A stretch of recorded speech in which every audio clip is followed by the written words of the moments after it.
Next lang. Okay na yan. Ano na tayo sa assumption para magtapos na tayo. Walang assumption pala. Ako lang ang nag-assume. Okay. Sa assumption, ito na lang. Talata na lang. Ayoko na magano. Kasi, di ba, ang sabi ng mga protestante, wala ka namang mababasa na si Maria namatay at inakyat sa langit. Natural! Dahil nung sinusulat ang Biblia, buhay pa si Maria. Wala ka naman! Pero dun sa last, merong hint na inakyat sa langit. No. Kasi sa Biblia, dalawa lang na apostol lang namatay. Si Judas! At si Santiago, na kapatid ni Juan. Diba sa Acts 2 something? Ano bang talata yun sa gawa ng mga apostol? Sila lang naman yung binabanggit na namatay. 12. Asan na yun? 12-2. Ayan. Pinatay niya sa tabak si Santiago na kapatid niya. Dalawa lang. Paano naman yung iba? Ibig sabihin, porque hindi nyo nabasang namatay, buhay pa. Hanapin nyo si San Pedro! Diba? Yan ang limit ng sola scriptura. Hindi nabasa. Kaya, wag mong hingan sa amin na namatay si Maria. Pag hiningi mo sa amin, hanapan mo muna isa-isahin yung 10 pang apostol. Mas marami kang challenge. Di ba? Pag nabasa mo yan lahat yan, na namatay yung 10 pa. Gawin na natin 11, dagdagan pati si Matayas pa. Saka ako hahanap ng talata na si Maria namatay, inakyat sa langit.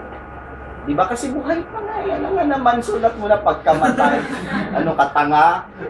Pero may hula. Hinihula. Alam naman natin, I will not expound that Mary is the Ark of the Covenant. We can defend that. Di ba? Alright. So, I assume na alam niyo na. Sa 132 verse 8 ng Psalms. Rise, O Lord. Into thy rest, you and the ark of your strength. Yes. Ang binabanggit dito, bumangon ka, O Panginoon, ikaw at ang iyong kaban. Yung first line, bumangon ka, Panginoon. Yung ba'y natupad? Natupad yun kay Kristo. Ngayon, hindi lang naman yun ang hula. May kasunod, ikaw at ang iyong kaban. Ngayon, kung wala itong katuparan, mga kapatid, punitin na natin. Kasi may fulfillment verse. At yun ay sa Revelation, chapter 11, verse 19. Onwards to 12.1. Tandaan ninyo na ang Biblia sa original, walang versification. Yes. Katolikong kardinal ang naglagay niyan. Si Cardinal Stephen Langton of the Archbishop of Canterbury in my country with Harry Potter. And the temple of God was open in heaven. We're talking here about heaven. And there was seen in his temple the ark of his covenant. The ark of the covenant is seen. And there were thunder and lightning and voice and thunder and earthquake and great hail. 12. And there appeared a great sign in heaven, a woman clothed with the sun, the moon under her feet, and upon her head a crown of 12 stars. The Ark of the Covenant in that heavenly tableau is a woman clothed with the sun. On her feet is the moon, and with that crown of 12 stars. So for us Catholics, we see in that the image of the Blessed Virgin Mary in heaven. Now, I would like you to ponder. The word used by the evangelist is very clear, woman. A woman is a female human being. For him to say woman, he had seen in his vision a real woman. Therefore, there is a gender dimension. Therefore, he saw a real body. Who among you has seen an angel? Wala. Kasi sa langit po mga kapatid, spirit beings ang nandun. Maliban sa Panginoong Jesus at Maria. Sino sa inyo nakakita ng multo? Pag nakakita ko ng espiritu, hindi niyo alam kung babae o lalaki. Kasi wala ng gender. Spirit being sila. So when the evangelist saw a woman and describes her as such, he saw a female human being, therefore, with a human body. Kaya meron tayong proof of the physical or bodily assumption of the Blessed Virgin Mary. No? If words have any meaning. Right? Oh. Kaya lang, yung iba, hindi nila tinatanggap. Again, we go back to the issue that the issue here is not Mary, but of authority. Okay? Sa kanila kasi, Bible alone, walang magisterium, no one to guide them. Now, I started by saying that the issues on dogmas have nothing to do with Mary, but have something to do with authority. And we have seen that. No? I would like to end by saying that actually the Marian dogmas have nothing or have very little to do with Mary. They have to do with something else. Kaya natin itinuturo dahil si Maria dyan ay instrumento lamang. Look at the first two dogmas, sisters and brothers. Mother of God and perpetual virginity. They tell us about who Jesus is. In the Mother of God, it reminds us that Jesus is true God and true man. It tells us the identity of the Son of Mary. The second dogma of perpetual virginity talks about the Lord, of His uniqueness and His divinity. When I was born, my mother was no longer a virgin. I had no power to bring back the virginity of my mother. Even if I were a surgeon, I can do flower arrangement. But that doesn't solve the problem. She's no longer virgin, that's it. But in the case of Jesus Christ, He was able, He was able to destroy the virginity of His mother. What is He? He must be unique. He must be God. Yun po yung first two dogmas tell us about who Jesus is. Yung last two dogmas tell us about who we are. Ulitin nga natin, amen, amen. Who we are. Very good, El Shaddai. Who we are. Why? Tingnan po natin. The Immaculate Conception and the Assumption. May history yan. Okay?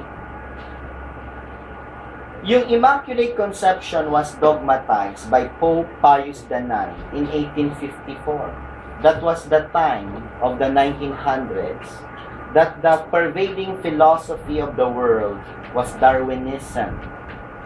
That man evolved from lower forms of life by virtue of natural selection.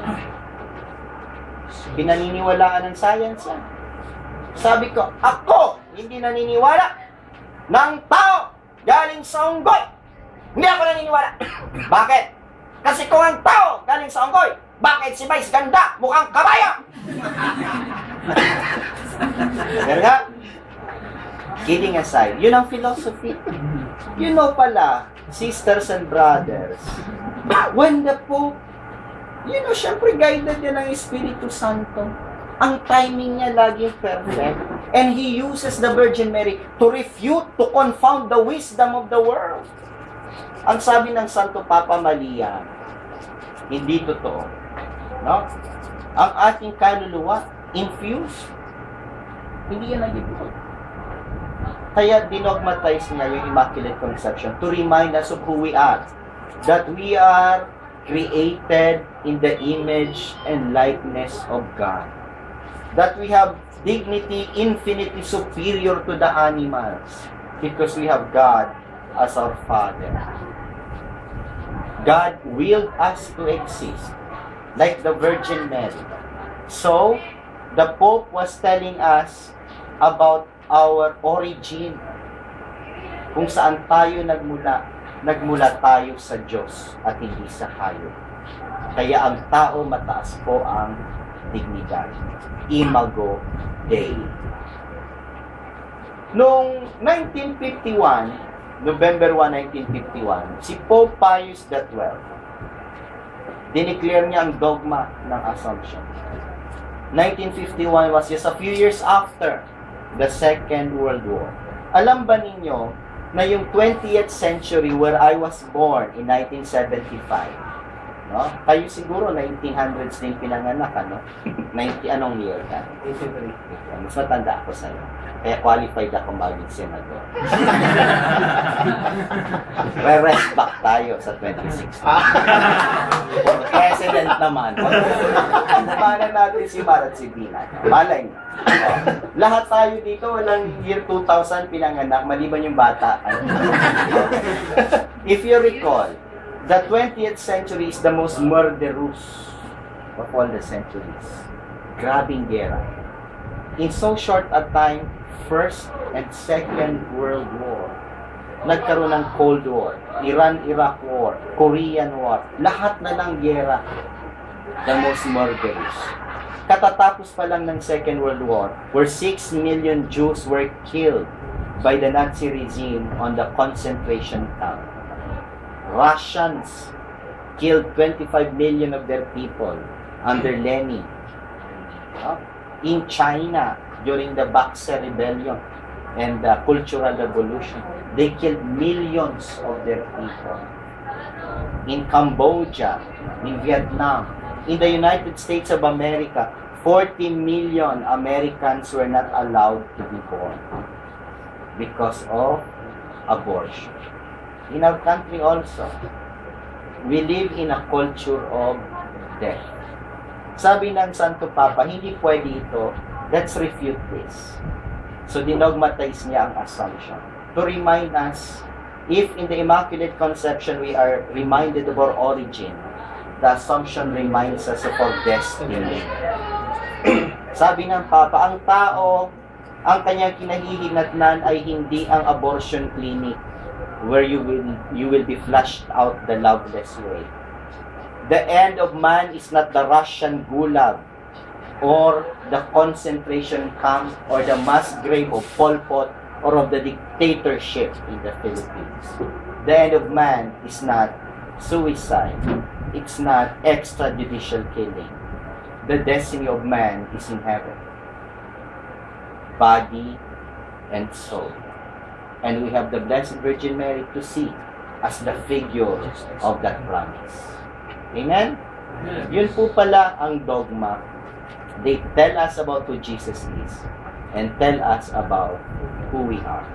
And we are just fortunate to have the Blessed Virgin Mary as the compass that points us towards these directions. So maraming salamat po sa inyong lahat. Dagang salamat po kaninyong tanan, mga gigugma na ko na mga igsuon diri sa Davao.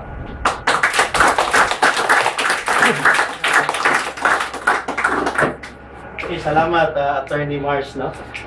Gusto po pa din yung ma-invite si Attorney Mars Sonor?